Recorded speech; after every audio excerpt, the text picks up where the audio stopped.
예, 강창일 의원입니다.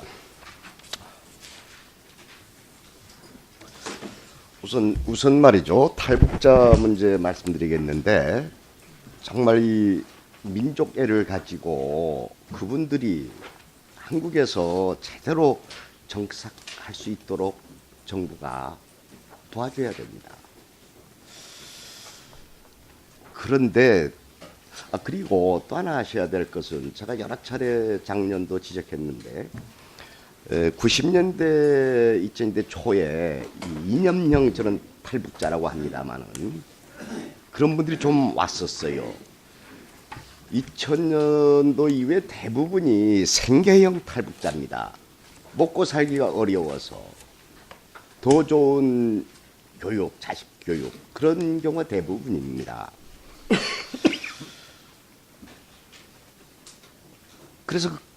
그래서 법도 만들어지고 여러 가지 지원, 정부 보조금도 주고 있죠.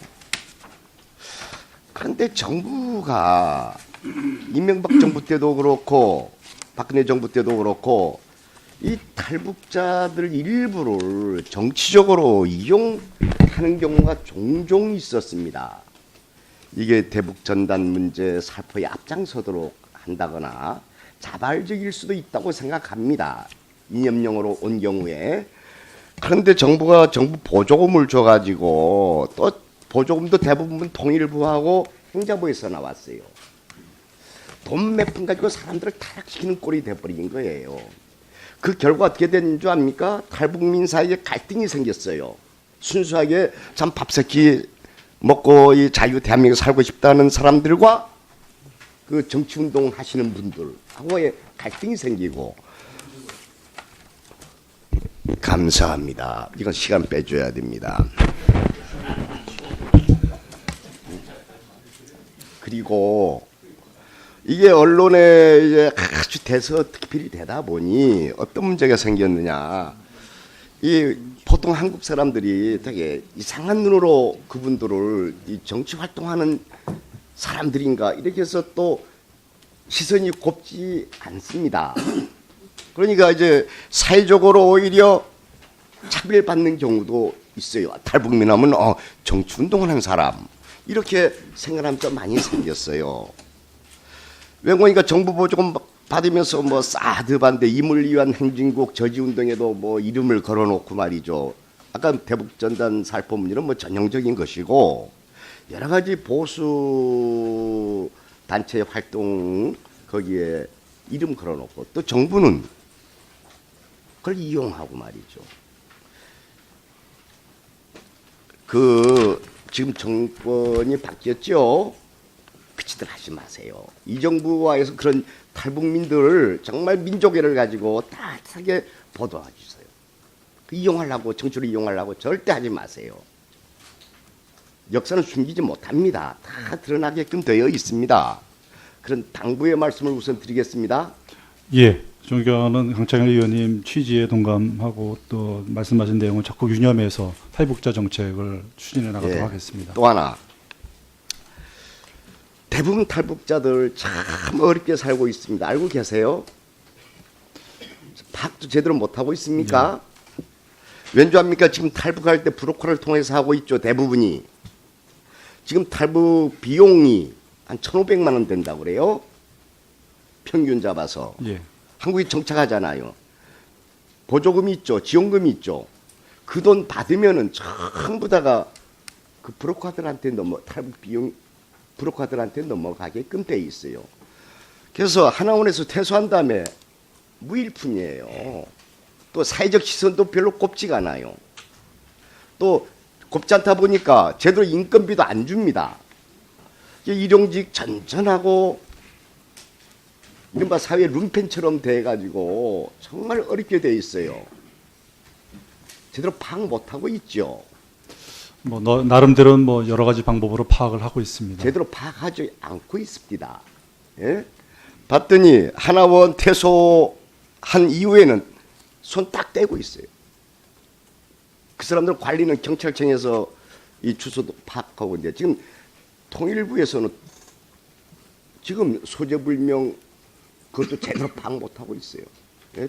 경찰청에 물어와서 뭐 800명이다 900명 숫자 좀 틀려요. 이게 손 놔버렸어요.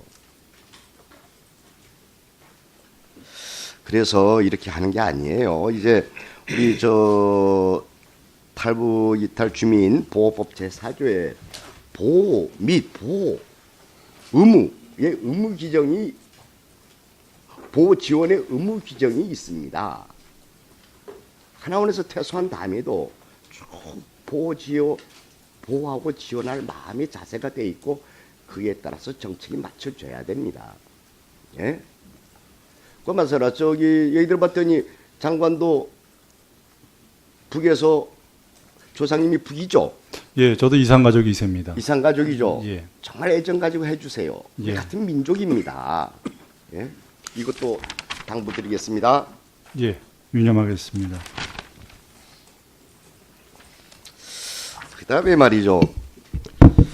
잘 들으세요.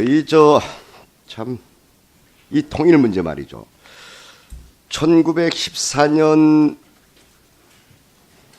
3월에 드레스덴 선언 아시죠? 예.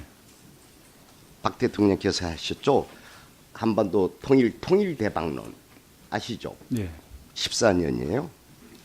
저희들 전부 박수 쳤습니다. 야당이면서도 박수 쳤습니다. 평화통일의 의지가 있구나 해가지고. 단 하나 대박하니까 어디 뭐 카지노에서 하는 또 어디 노름꾼들이 하는 그런 용어 쓴 게 이게 되게 마음에 안 들면서도 그 내용 자체가 좋아서 되게 박수를 쳤었습니다. 그때도 그런 얘기 있었어요. 무슨 대박론 통일원 장관 보고 홍영표 통일원 장관 보고 어떻게 학자 출신이 장관하면서 대박이라는 용어를 쓸 수 있느냐. 아주 이게 했더니 우물우물 하다가 나중에는 자기는 관여 안 했습니다. 이렇게 고백도 합디다마는. 그래서 저희들이 이거 최수진의 작품 아니냐. 아주 논리적 합리성을 결여한 주술적 용어예요. 어떻게 이런 용어를 쓸 수 있을까 이렇게 했었거든요.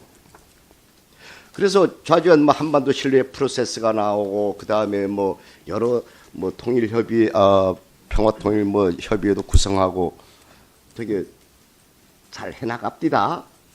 그런데 2016년 이후에 북한 붕괴론에 비슷한 남으로 오라. 북한 붕괴론 비슷한 걸 꺼내면서 반통일을 전선에 그냥 앞장서는 게 당시의 통일부였어요. 예? 대통령도 그랬고. 그래서 이탈 주민이 아까 생전 이탈 주민이 많음에도 불구하고 통일부에서 대통령을 속인 거라고 저는 생각하고 있어요. 전부 이념용으로 북한 체제가 싫으니까 2,000명, 3,000명씩 남한으로 건너오는 것으로 그분들 관계 러시아령하고 중국이에요. 그게 전부 기획탈북이에요. 그럼에도 불구하고 북한이 하루아침 붕괴될 것처럼 이런 식으로 국민을 호도했는데 누가 했느냐? 통일부가 앞장서서 정보를 잘못 줬어 그래요.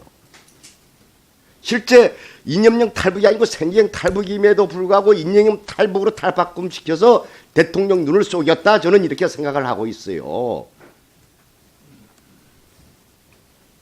그래서 이제 통일 문제 꽁꽁 막히고 통일부는 거기에 앞장서는 꼴이 되고 그래서 우리가 늘 하던 얘기가 대한민국 통일부는 반통일부다. 뭐는 짓들이냐 이렇게 이야기했던 겁니다.